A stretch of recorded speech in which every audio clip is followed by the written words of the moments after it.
18절에서부터 20절까지 한 목소리로 읽겠습니다. 시작.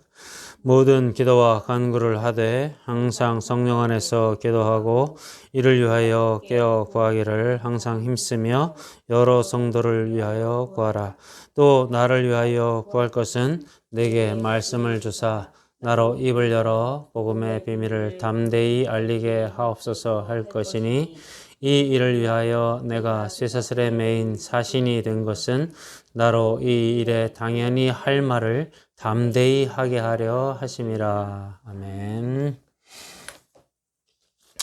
그동안 우리는 에베소서에 대한 말씀을 쭉 보면서 큰 주제로 1, 2, 3장이 그리스도인의 삶, 새로운 신분에 대한 이야기, 교리에 대한 이야기를 했고 4, 5, 6장에서 그 그리스도인은 어떤 자인가, 어떻게 살아야 하는가, 이런 이야기들을 해왔다.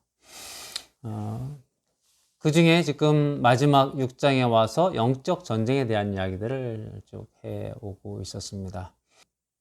왜 마지막에 전쟁 이야기를 할까요? 성도의 삶이 전쟁이기 때문이다. 사도 바울이 큰 애정을 가지고 자신이 정말 쭉 이렇게 정리했던 에베소서의 총 정리를 너희는 전쟁 가운데 있다. 이걸 꼭 기억해라. 그러니까 그 전쟁을 대비하라. 전쟁을 준비하라. 전쟁에서 이길 수 있도록 무장하라. 이런 메시지를 마지막으로 던지고 있는 것이죠. 사도 바울은 막 각오를 단단히 해라 너희들 이런 말을 하고 있는 거예요. 마치 이 어린 자녀가 이제 뭐 어린이집을 간다거나 유치원을 간다거나 했을 때 첫 번 등교를 시키는 부모님의 마음하고 똑같은 거예요. 얘야, 가방은 잘 챙겨야 한다. 길을 건널 때는 손을 들고 건너야 해. 양쪽에 차가 오는지 잘 살펴봐야 하고 선생님 말씀을 똑바로 들어야 한단다. 막 이러면서 막 신신당부하고 있는 처음 세상에 내보내는 아이들에 대한 막 애정 넘치는 부모의 마음과 똑같은 그런 상태인 것이죠. 예수님이 제자들을 파송하면서 그때도 그렇게 이야기하죠. 내가 너희들을 이 세상으로 보내는 것이 양들을 이리떼에게 보낸 것과 똑같다. 이러면서 막 신신당부를 하지 않습니까? 그것이 오늘 이 사도 바울의 마음이에요. 그 사랑의 마음을 느끼면서 오늘 이 말씀을 묵상했으면 좋겠습니다. 사도 바울은 이렇게 말하는 겁니다. 너에게 전쟁이 있다. 그리고 그 전쟁에 이기도록 무장하라. 그래서 지난주에 말씀 3가지를 했죠. 그 주 안에서 그의 힘의 능력으로 강건해져라. 너희들이 막 속사람이 강건해져야 된다. 그리고 거기에다 전신갑주를 입어라. 6가지 갑주를 얘기했죠. 진리의 허리띠부터 시작해서 마지막 성령의 검까지 6가지를 이야기했고, 그리고 18절을 지난주에 묵상을 했었습니다. 모든 기도와 간구를 하라 이렇게 묵상을 했습니다만 사실 조금 더 깊이 볼 필요가 있어서 오늘 18절과 19절, 20절을 묶어서 오늘 마지막 설교의 말씀으로 함께 나누고자 합니다. 18절은 모든 기도와 간구에 대한 이야기고요. 19절은 그 모든 기도와 간구 중에서 특별히 또 나를 위하여 기도해달라라고 하면서 사도 바울이 자기 자신을 위한 기도에 좀 초점을 맞춰서 이야기를 합니다. 그리고 20절은 자신이 쇠사슬에 이렇게 묶여 있는데 그 묶인 이유가 그리스도의 대사, 그리스도의 사신, 쇠사슬에 묶인 사신이다 이런 표현을 하고 있습니다. 그래서 이렇게 3개의 테마를 오늘은 조금 짧게 말씀을 좀 보겠습니다.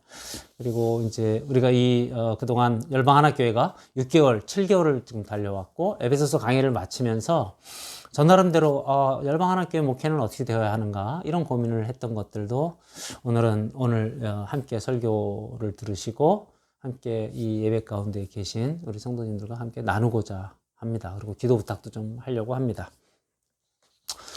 세상은 전쟁 가운데 있습니다. 참 악한 날, 포네로스라고 표현하죠. 창수가 나고 바람이 불고 폭풍우가 치고 온갖 속임수와 압제와 이 전쟁과 투쟁과 갈등과 분쟁이 가득합니다. 악한 영들의 속임과 통치자들과 권세자들이 막 세상을 휘저어 놓고 이 어둠의 세상 주관자들이 사람들 뒤에 숨어서 그 사람들을 이용하여 악한 일들을 하고 벌이고 있는 것입니다.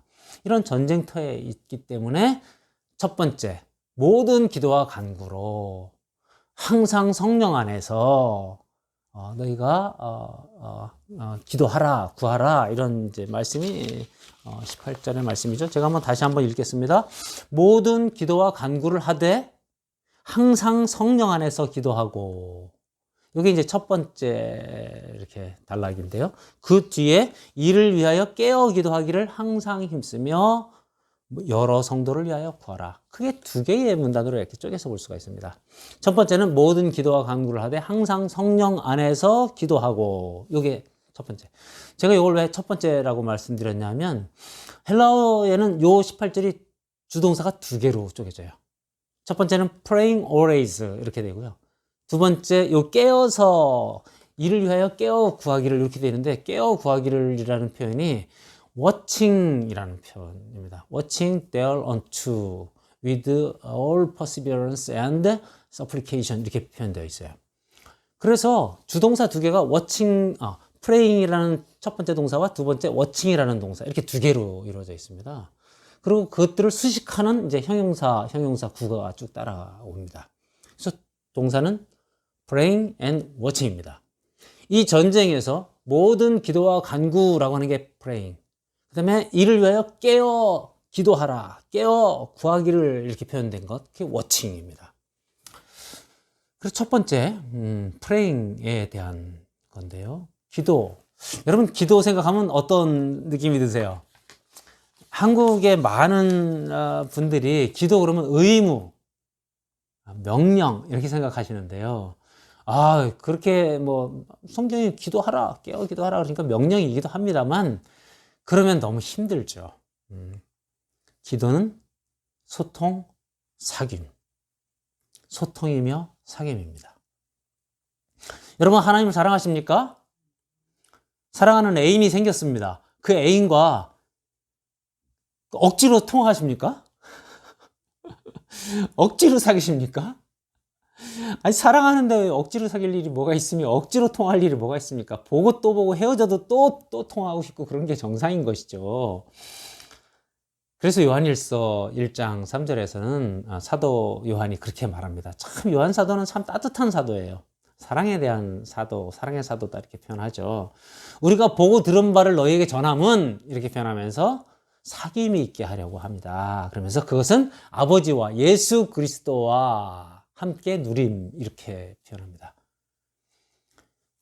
복음을 전합니다. 그들에게 막 하나님의 복음을 전하는데 그 이유는 뭐냐? 사귐이 있게 하려고. 내가 보고 듣고 경험한 바를 너에게 말하는 것은 사귐 있게 하려고 하는 건데, 그건 누구랑? 아버지랑 예수 그리스도랑 함께 사귀고 누리라고, 이런 말씀을 합니다. 여러분, 그것을 제가 이렇게 바꿔봤어요. 하나님과 수다 떨기. 하나님과 수다 좀 떠십니까? 하나님과 아주 서먹서먹하게 지내십니까? 아니, 하나님한테 얘기를 좀 하세요. 그냥 힘들 때는 하나님, 나 요새 힘들어. 이번 주에 왜 이렇게 힘이 들어요? 몸이 너무 지쳐요. 이번 주에 너무 힘들게 일했어요. 일주일에 40시간이 아니라 주 80시간을 일했어요. 밤을 샜어요. 너무 힘들었어요. 그럼 하나님이, 너 왜 갑자기 그렇게 힘들었니? 아유, 어깨 두들기면서 애썼다, 이렇게 말씀하시는 하나님의 음성도 듣고요. 그랬구나, 내가 너 하나 줄게, 힘내라, 이런 음성도 듣고요. 또 하나님, 제가 이번 주엔 관계 때문에 너무 힘들었어요. 저한테 좀 이상한 말을 하는 친구들이 있었어요. 나쁜 말 하고 저를 비난하는 아이들이 있었어요. 너무 힘들었어요. 그래? 그러면 하나님이, 어떤 녀석이야, 내가 때려줄게, 이런 하나님과 그런 어떤 아버지와 관계, 그런 관계들을 갖는 것, 그게 사귐이고 소통이죠. 모든 일들을 아뢰는 것, 아프고 쓰리고 고통스러운 일들, 수고스러운 일들 다 아뢰고요. 또 일상 중에 있었던 아주 중립적인 이야기들, 하나님, 이번 주는요, 제가 주중에 좀 어디 갔다 왔는데요, 너무 많이 막혀가지고 굉장히 좀 평소보다 힘들었어요. 이런 얘기도 하고, 또 좋았던 얘기, 제가 이번 주에 그 아내랑 같이 맛있는 거를 좀 먹었는데요, 너무 맛있었어요. 이런 얘기도 좀 하나님께 드리고, 행복했던 얘기, 또 주변 사람들 얘기도 좀 하는 거죠. 제가 요새 만난 사람들이 너무 힘들어요. 뭐, 하나님. 근데, 참, 어떻게 좀 도와주고 싶은데, 하나님, 제가 좀 물질적 풍요도 좀 있었으면 좋겠어요. 그러다 간청도 하고 간구도 하고. 뭐 이런 게 기도와 간구예요. 지난 시간에 설교에 말씀드렸다시피 기도와 간구가 약간 다르죠. 기도 그냥 프레이어, 간구, 서플리케이션. 기도는 이 모든 것, 하나님과 교통하는 모든 것이고 그중에 특별히 간구는 간청함, 요청함이라고 말씀드렸잖아요. 그것은 일종의 요청 목록이기도 해요. 근데 한국 교회 기도는 이 요청 목록만 있으니까 이제 너무 어린아이 같은 기도다 이런 얘기를 듣는 것이죠. 그러니까 간구도 해야 돼요. 왜 간구해요? 간구하면 들어주신다고 말씀하셨잖아요. 요청하라고 기도하라고 그렇게 간구하라고 하나님이 말씀해 주셨잖아요. 간구하시는 거예요. 근데 그 이유는 간구하면 왜 들어주세요? 지난 시간에 말씀한 것처럼 이 전쟁터에 나가 있는 우리가 군사라고 그랬잖아요. 전쟁터에 싸우는데 총알 없는데 달라고 그러면 안 줍니까? 너 육탄전으로 싸워라 이럽니까? 악한 아버지라도 좋은 것으로 줄 줄 알거든 하물며 하늘에 계신 너희 아버지께서 너에게 좋은 것으로 주시지 않겠냐? 성령을 주시지 않겠냐? 이렇게 말씀하셨잖아요. 그러니까 주실 거라고요. 그러니 우리는 모든 기도와 간구를 할 필요가 있습니다. 여러분, 그래서 기도는 즐거움이에요. 사귐이고 소통이기 때문에 기쁨이에요. 또 요청하면 주시기 때문에 그 응답 받는 또 기쁨이 있어요. 물론 기도의 응답은 5가지가 있는 거 아시죠? Yes, No, Wait, 뭐 Do yourself, Change yourself 뭐 이렇게 5가지가 있어요. Yes만 많으면 너무나 좋죠. 근데 안 되는 건 안 되는 거예요. 제가 칼을 다룰 줄 모르는데 칼을 달라고 요청하면 안 주시는 거예요. 그 노가 나의 유익을 위해서 필요한 거죠. 뭐 이런 것들이 기도의 재미예요. 그러니까 기도는 의무에 머물러 있지 않고 재미로 가야 하고 즐거움, 기쁨으로 가야 합니다. 그런데 오늘 성경은 뭐라 그래요? 항상 기도하라. 이 부분이 우리 이제 한국교회 성도들, 모든 세계의 성도들이 힘들어하죠. always. 오늘 이 18절에 기도와 간구하고 뭐 이 구함에 대해서 4개의 A가 있어요. 첫 번째가 always. 그다음에 아까 항상이라고 하는 always. 두 번째는 모든 기도와 간구, all prayer. 그다음에 두 번째 아까 문단 워칭 밑에로 넘어가서는 모든 인내와 간구, all perseverance and supplication 이렇게 말하고요. 그 다음에 마지막으로 all saints, 모든 성도, 여러 성도를 위해서 기도하라서 all A가 4개가 있어요. 그래서 4A 기도 이렇게 외워두시면 좋아요. 근데 항상 기도하라. 이거는 여러분 생각나시죠? 데살로니가전서 5장 19절에서도 쉬지 말고 기도하라 이렇게 표현했어요. 그러니까 항상이라는 표현은 쉬지 말고와 등치돼요. 그러니까 쉬지 않는 기도. 어떻게 쉬지 않아요? 일할 때도 계속 할 수 있나요? 네. 훈련과 습관이 필요합니다. 로렌스 형제는 그렇게 했잖아요. 기도라는 게 뭐라 그랬어요? 주세요 목록이라면 쉬지 않고 할 수 없어요. 근데 소통 목록이다, 사귐의 목록이다 그러면 그런 거 할 수 있는 거예요. 일하면서도 하나님 이거 남들은 잘하는데 난 이게 왜 이렇게 힘들어요? 이거 할 수 있는 거잖아요. 쉬지 말고 기도하라. 음식 하면서 뭐 설거지 하면서 기름때가 너무 많아요. 나 기름때 많은 거 싫어. 참 되게 싫어하는데 하나님 이거 기름때 많은 것도 즐거운 마음을 할 수 있는 방법 없을까요? 뭐 이렇게 여쭤보는 거. 그래서 계속 하나님으로부터 듣는 거예요. 그럼 하나님이 이 녀석아 남들이 귀찮아하는 것을 네가 하는 것은 너에게는 참 의미 있고 보람 있는 일이지.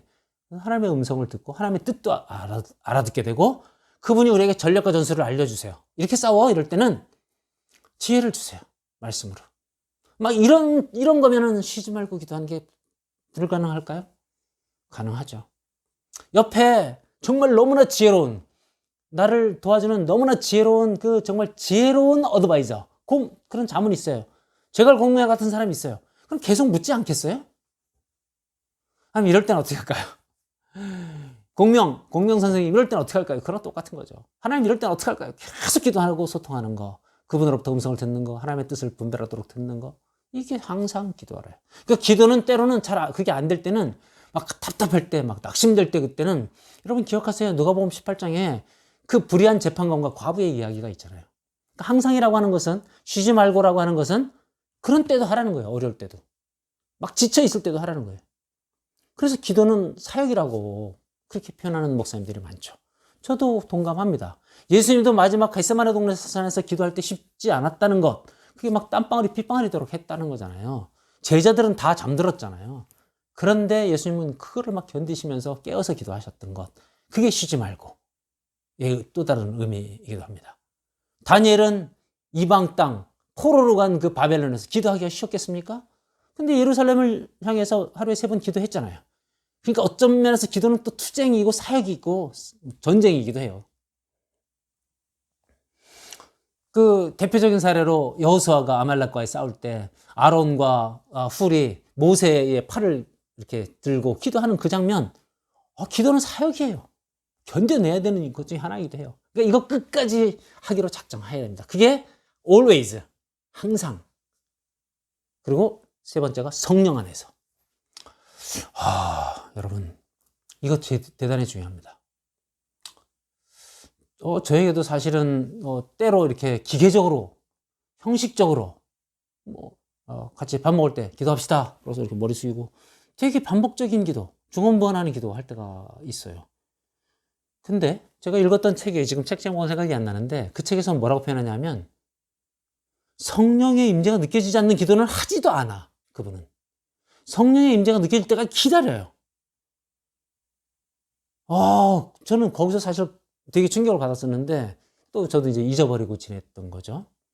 성령의 임재가 있을 때까지 기다려서 성령의 임재가 느껴졌을 때 기도를 시작하라. 이렇게 표현하는 거예요.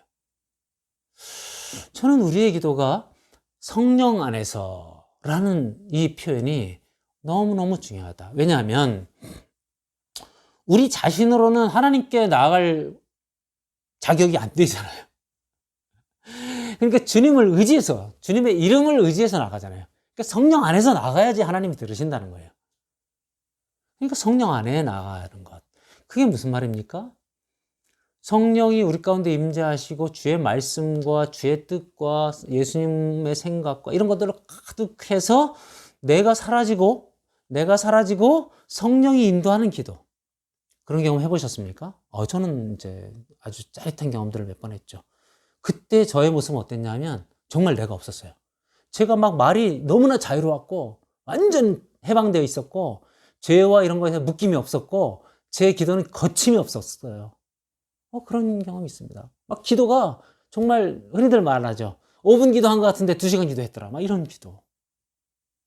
그게 진짜 성령 안에서 하는 기도예요. 로이드 존스 목사님은 그래서 여러분, 자, 기도합시다. 이렇게 하는 거를 하나님을 모독하는 거다. 이렇게 표현하기까지 합니다. 모든 기도와 간구 표현했을 때 뭐 이런 거죠. 새벽 기도, 철야 기도, 금식 기도, 뭐 서서 하는 기도, 무릎 꿇고 하는 기도, 뭐 그냥 뭐 다양한 종류, 형태 이런 게 있고 또 뭐 탄식, 호소, 뭐 하나님께 뭐 부르짖음, 통곡, 눈물로 드림 뭐 이런 것들도 다 기도의 모습들입니다. 이게 모든 기도와 간구라고 말할 수 있습니다. 그런데 그것이 성령 안에서 이루어져야 된다라는 것이죠. 자, 그게 첫 번째 프레잉의 모습입니다. 항상 성령 안에서 모든 형태의 기도와 간구로. 이게 이제 기도할 때 우리가 생각해야 될 것들이고요. 거기에 워칭이라고 하는 단어가 플러스 돼 있어요. 이를 위하여 깨어 구하라 이렇게 표현되어 있는데 우리말로는 여기에 워칭 데어런트 이렇게 돼 있어요. 여기에 더해서 너희들은 워칭하라. 파수꾼이 되라. 이런 표현을 한 거예요. 사도 바울을 입을 통해서 말씀은 기도 플러스 하나 더 해라. 워칭하라. 관찰하라. 파수꾼이 되어서 계속 주변을 긴장 있게 살펴보라. 이런 뜻입니다. 이것은 히브리서 13장에 보면 인도자들을 위해서 기도하되 그들이 너희를 위해서 어떻게 하냐? 그들이 너희가 마지막 날에 하나님 앞에서 결산할 자, 계산할 자처럼 경성하였다. 깨어있다. 그때 쓰는 단어랑 똑같습니다. 워칭. 제가 일찍부터 학생회 교사, 대학부 간사, 뭐 찬양팀 간사 이런 것들을 했습니다. 근데 제가 계속 그들을 지켜보고 목회자로서도 또 그렇습니다만 저희 청년 담당했을 때 계속 청년 한 명 한 명을 떠올리고 그들을 워칭할 수밖에 없습니다. 왜요? 저들이 어디까지 갔는지 알아야 하니까요. 저들이 어디까지 성장했는지를 알아야 하니까요.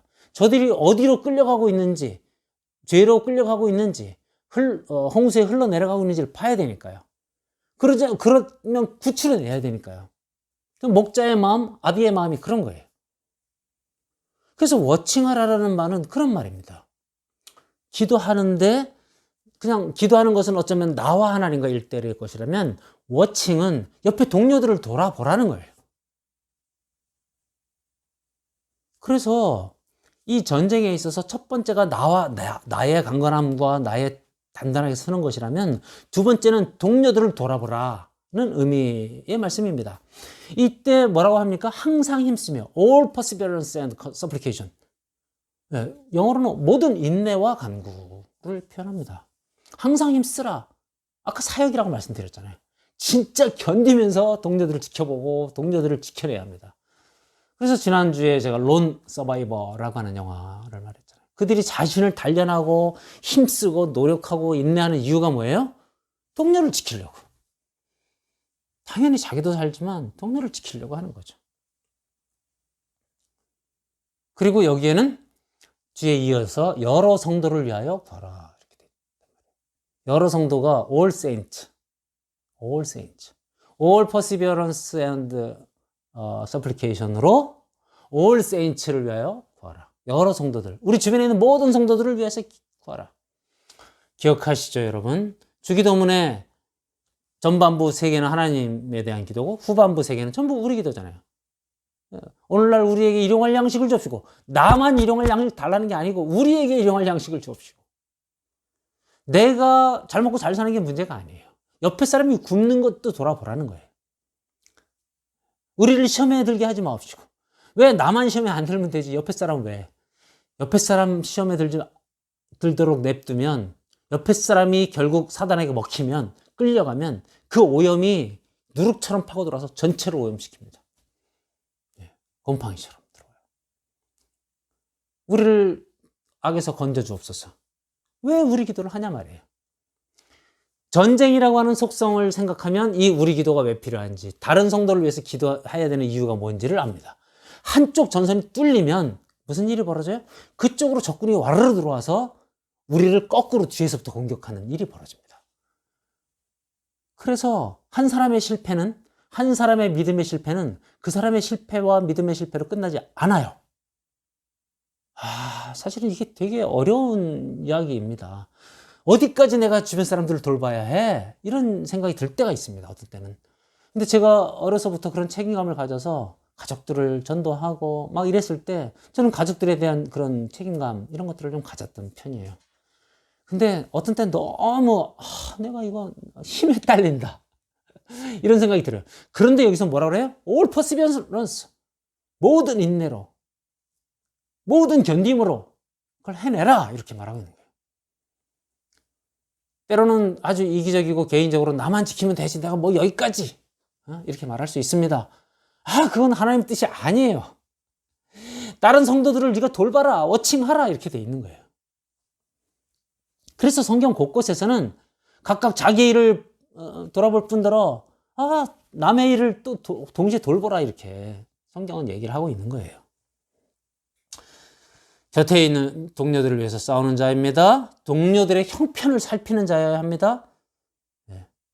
지체들의 고통과 굶주림과 저들이 믿음에서 파선하고 있는 것을 그냥 두면 결국은 이 여파가 교회 공동체 전체로 한몸된 지체들에게 다 고통으로 전달되게 될 것이고, 우리가 가족이기 때문에 결국 가족 안에 풍파가 일어나게 될 것이고, 그래서 모두가 아파지고 모두가 실패하게 되는 상황이 벌어질 것이다. 그래서 로마서 14장 7절에서 그렇게 말하는 거예요. 우리 중에 누구든지 자기를 위하여 사는 자가 없고 자기를 위하여 죽는 자가 없도다. 사도 바울은 놀라운 통찰력으로 놀라운 선언을 해요. 초대교회의 모든 성도들, 우리 중에 누구라도 한 사람도 자기를 위해 사는 사람이 없고 자기를 위해 죽는 사람이 없다. 그러면서 우리가 살아도 주를 위하여 살고 죽어도 주를 위하여, 당연히 주님을 위해 살고 동시에 그 주님을 위하여 우리 동료들을 함께 돌보면서 살고, 그리고 우리가 사나 죽으나 주의 것이로다 이렇게 표현하죠. 한 전선이 무너지면 다 무너집니다. 한 사람이 실패하면 다 무너집니다. 건물 한쪽이 무너지면 그 건물은 다 무너집니다. 가족 한 사람이 상처를 입으면 온 가족이 고통을 당합니다. 그렇기 때문에 오늘날 뉴스에 나오는 이게 그리스도인 공동체에서 나오는 이 유쾌하지 않은 불쾌한 소식들이 그냥 나랑 멀리 떨어져 있으니까 나랑 상관없지, 이렇게 할 일이 아니라는 거예요. 그래서 그러나 어떻게든 그들 가운데 빠지지 않도록 내 주변에 있는 사람 한 사람 한 사람을 계속 거룩으로 하나님 나라로 다시 회복되도록, 다시 연합되도록 끌어오는 것, 이것이 오늘 말씀이 요청하는 바입니다. 이제 19절로 넘어갑니다. 이러한 기도로 간구로 단단해진 이 그리스도인 공동체들이 여러 사람을 위하여 기도하는데 그 중에 나를 위해서 좀 기도해 주라라고 바울이 얘기를 하는 거예요. 조금 개인적인 기도를 요청하는 게 좀 남달라 보이죠. 사도 바울이 개인적인 기도를 요청해? 어떤 기도를 요청하고 있을까요? 로마의 옥중에 있으니 나를 석방해달라고 기도를 요청하나요? 병중에 있으니 나를 하나님께서 나를 치유해달라고 기도를 요청하나요? 그러지 않아요.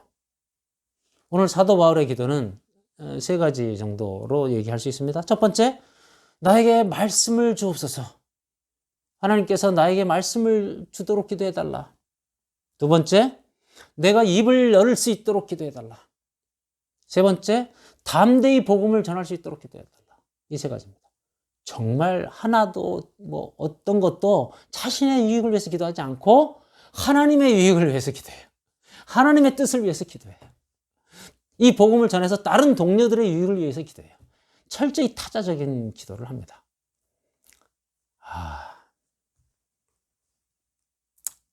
말씀을 주사. 오늘 이 6장 19절은 제가 열방하나교회를 개척하기로 결단하는 데에 주셨던 말씀이에요. 작년 말에 그리고 연초에 특별 제백 기도를 하는데 주셨던 기도 말씀 중에 하나입니다. 그때 여호수아 1장 말씀 주셨고 이 에베소서 6장 말씀 주셨고 골로새 3장 말씀 주셨는데 그 세 가지 말씀이 다 똑같이 이렇게 말씀을 주십시오. 말씀을 전하게 해 주십시오. 제사장의 사명 이런 것이었어요. 근데 이 말씀, 내게 말씀을 주사 나로 입을 열어 담대히 복음을 전하게 하옵소서. 제가 매주 기도하는 것이, 저도 이 사도 바울의 기도를 붙들고 기도합니다. 하나님이 말씀을 주시지 않으면 제 철학, 세상 철학, 참 개똥 철학이잖아요. 그거 뭐에 써먹겠어요. 올바르지 않아요. 제가 만약에 하나님의 로고스, 진리 되신 말씀이 저한테 오지 않으면 저는 또 그런 얘기를 하게 될 거예요. 그게 사실 목회자로서 두려움과 떨림이에요. 제가 이 설교 석상에서 세상 철학 가지고 여러분 이렇게 해야 행복해집니다. 여러분 이렇게 사십시오. 이런 도덕, 이렇게 윤리, 이런 철학, 이런 얘기 해버리면 저는 사건 목자예요. 두렵고 떨려요. 사도 바울도 똑같은 마음으로 살았던 것 같아요. 하나님 내게 말씀을 주옵소서. 그래서 그 말씀이 성도들에게 말씀, 육신이 이 땅에 오신 예수님이 전달되어야 해요. 그래서 그들에게 위로가 되어야 되고 격려가 되고 도전이 되어야 돼요. 그런데 세상 얘기는 좋네, 올바르네, 멋진 얘기네, 신기한 얘기네 이러지만 그것이 그 사람의 생명을 살려내지 않아요. 예수님이 들어가야 돼요. 십자가에 달리신 예수님이 들어가야 돼요. 그 십자가에 달리신 예수님이 내가 너를 사랑하노라, 너의 어떠함에도 불구하고 사랑하노라, 이게 들어가야 되는 거예요. 그래서 제가 어떤 말씀을 보든지 그 십자가의 예수님이 드러나야 돼요. 그래서 그렇게 말씀을 주옵시고 라고 사도 바울이 기도하는 게 뭔지를 알아요. 저도 그래서 매주 설교할 때 말씀을 주옵소서 이렇게 기도해요. 그리고 제가 주변 분들한테 저를 위해서 기도 좀 해주세요 이렇게 말해요. 그건 정말 간절한 기도 부탁이에요. 간절한 중보기도 부탁이에요. 왜냐하면 저는 텐트 메이커, 일주일 동안 세상 일들을 하잖아요. 강의도 하고 일도 하고 한단 말이에요. 그러다 보면 저한테도 막 때가 묻어요. 먼지가 쌓여요. 그 상태에서 제가 주말에 하나님의 말씀으로 쑥 들어와서 말씀에 온전히 잠겨서 그 말씀을 전해야 되는데 안 될 때가 많아요. 방해받을 때가 많아요. 여러 가지 분주함으로 방해받을 때가 많아요. 그러니 그 말씀이 저한테 이렇게 쭉쭉 들어오질 않아요. 어떤 때는. 그럼 막 금요일, 토요일 밤을 꼴딱꼴딱 새면서 너무너무 힘들어요. 그때마다 저는 치열한 전쟁을 치러요. 그러니 저는 부탁드립니다. 저의 설교를 듣는 우리 열방하나님교회 성도들, 온라인에 계신 우리 구독자 성도들, 저를 위해서 기도해 주십시오. 말씀을 주십시오. 말씀을 하나님은 저에게 주십시오. 그래서 제가 말씀을 전할 수 있도록. 사도행전 28장에 있는 말씀들을 조금 읽어 드릴게요. 왜냐하면 사도 바울이 사도행전 28장은 이제 사도행전의 마지막이잖아요. 로마 감옥에 연금 상태로 2년 동안 있으면서 사도 바울이 어떻게 살았는지에 대한 이야기예요. 읽어 드릴게요. 바울이 온 이태를 자기 셋집에 머물면서 자기에게 오는 사람을 다 영접하고 하나님 나라를 전파하며 주 예수 그리스도에 관한 모든 것을 담대하게 거침없이 가르치더라. 사도행전 28장 30절 31절 마지막 절이에요. 사도행전의 마무리가 이래요. 놀랍죠? 누가가 기록한 사도행전의 마무리는 사도 바울이 마지막을 어떻게 살았다 이렇게 표현한 건데 거기에 뭐라 그래요? 이태 동안 자기가 연금돼 있어요. 가택연금 셋집. 근데 자기에게 오는 사람들을 다 영접했고 그들에게 하나님 나라와 예수님에 관하여 담대히 입을 열어서 가르쳤다. 그게 사도 바울의 마지막 한 일이에요. 참 저도 그러고 싶어요. 마지막까지 그렇게. 두 번째, 입을 열어 이렇게 표현되어 있어요. 말씀을 주사 내가 입을 열어. 스토마. 입을 열어. 그 스토마라는 헬라어 단어를 보니까 여러 가지 뜻이 있어요. 진짜 입을 열다, 오픈 마우스 이런 것도 있어요. 근데 그 중에 제 눈에 딱 들어오는 게 있었어요. 그게 뭐냐 하면 날카로운 검의 엣지. 이 날, 그걸 말해요. 그래서 사도 바울이 입을 연다는 것은, 그래서 말씀을 전한다는 것은 그 하나님의 말씀, 성령의 검, 그 예리한 검을 벼러서 그것들을 쏘아내는 일을 말해요. 저는 또 이 기도가 너무나 귀하다. 목회자로서 저의 말이 그냥 뭉뚱그려서 칼날도 예리하지 않은 그런 말씀을 전하는 것이 너무 힘들어요, 때로는. 저도 말이 어눌하고 그러다 보니까 쓰는 용어가 어떤 때는 막 거기가 한계가 느껴지고 막 이래요. 그러나 저의 말이 아닌 저에게서 나가는 하나님의 말씀 자체가 그 예리한 성령의 검이 돼서 혼과 영과 관절과 골수를 찔러 쪼개고도 남는 말씀으로 전해졌으면 좋겠어요. 그 기도를 하게 돼요. 입술을 열어. 그 성령의 검이 날카롭게 벼른 그 말씀으로 지금 말씀을 듣고 있는 우리 모두에게 전달되기를, 그 기도를 하게 됩니다. 세 번째, 담대하게 복음을 전했으면 좋겠다. 근데 이 담대하다라는 것이 사도 바울이 담대하게 전하겠다는 말씀을 수도 없이 많이 합니다. 그리고 사도행전에서 보면 담대하게 입을 열어 전했다, 가르쳤다, 선포했다 이렇게 표현합니다. 엄청난 위협이 많았어요. 사도 바울에게는 유대인들이 가는 곳곳마다 따라와서 괴롭혔고요. 빌립보 감옥에 갇히고요. 매 맞고요.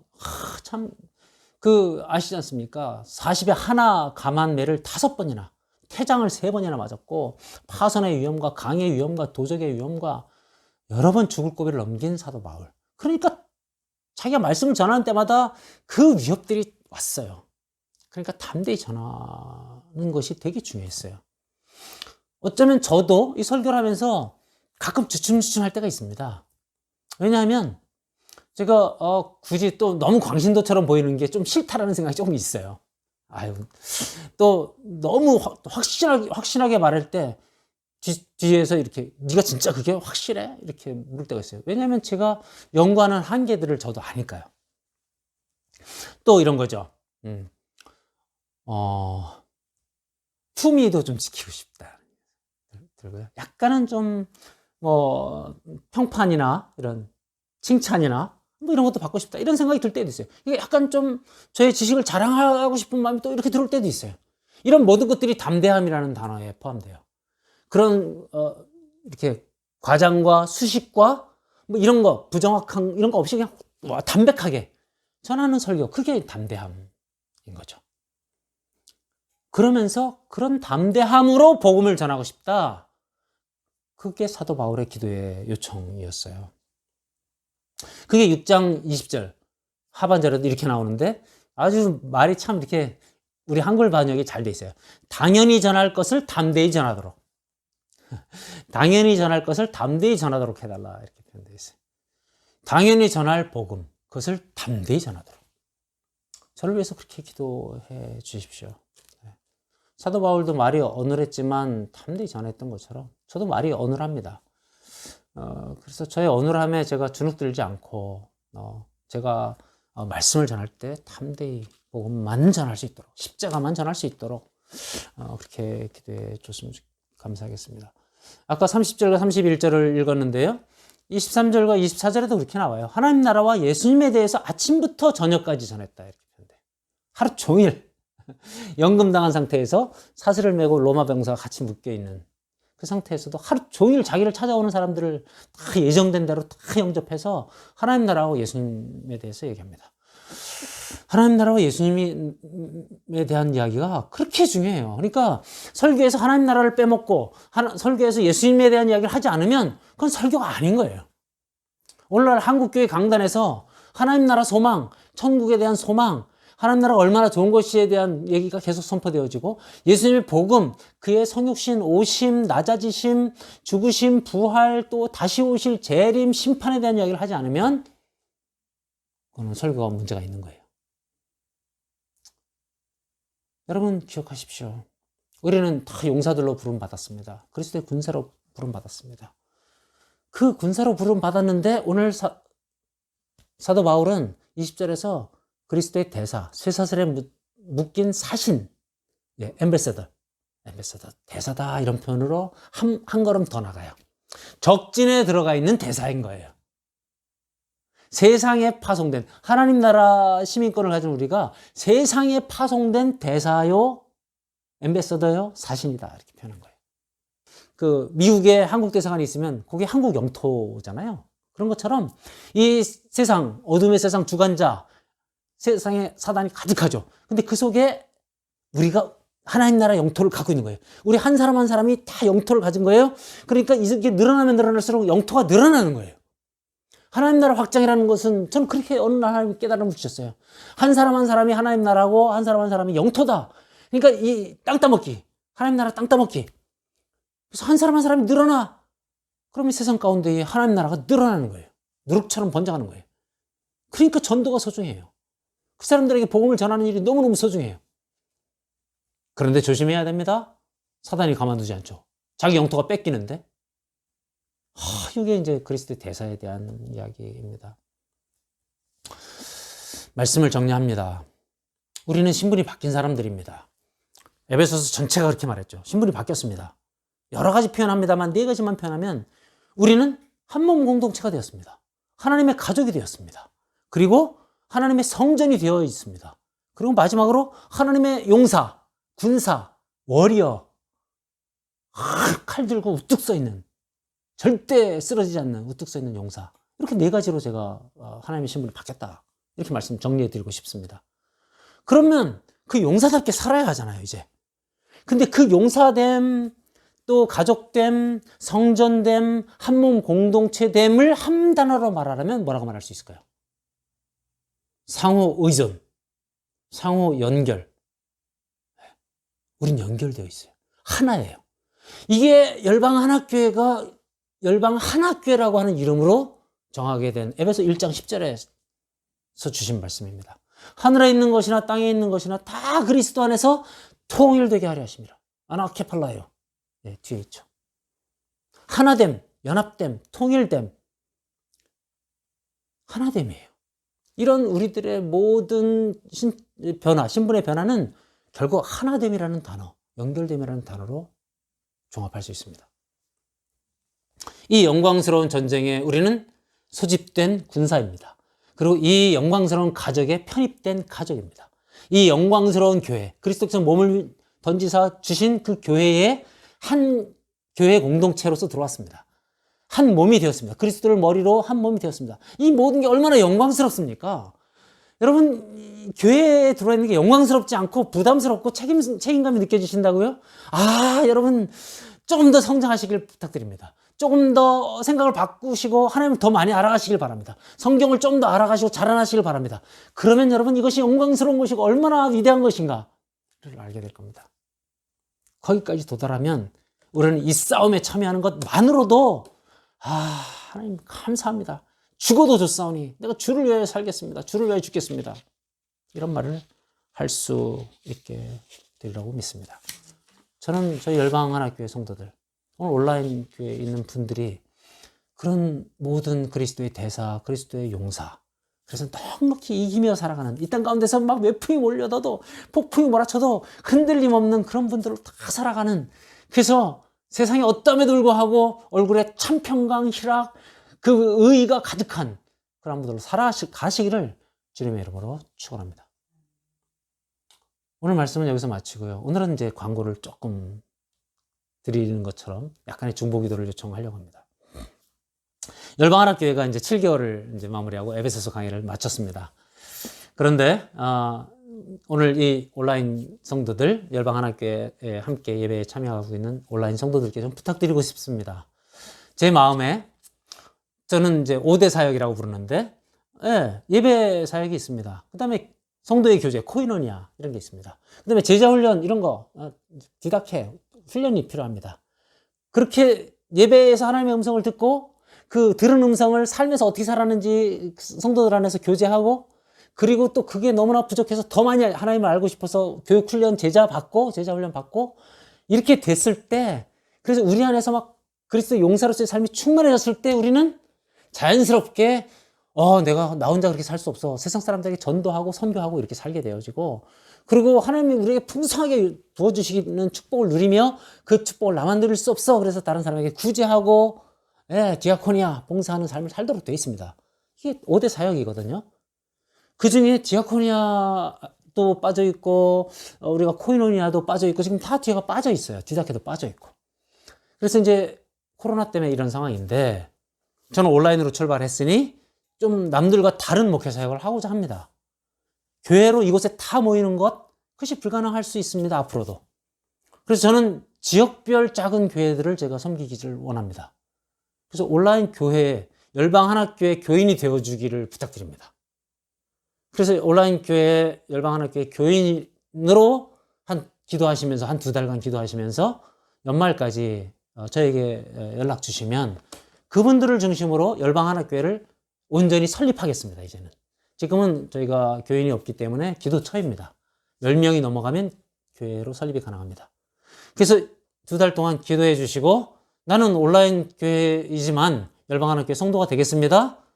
등록해 주십시오. 그럼 제가 지역별로 약간의 모임들을 4명, 5명 모아서 제가 찾아가서 제자훈련을 하겠습니다. 찾아가서 함께 교제하겠습니다. 그래서 예를 들면 수원 지역, 성남 지역, 분당 지역, 일산 지역, 서울 강북 지역, 이런 식으로 제가 찾아가서 섬기겠습니다. 그렇게 해서 코이노니아와 이렇게 교육 훈련을 하겠습니다. 그게 어쩌면 저에게 주어진 사명이라는 생각이 듭니다. 그래서 여러분 기도해 주십시오. 제가 찾아가는 목회를 하겠습니다. 열방하나교회 성도 10명이 이제 필요해집니다.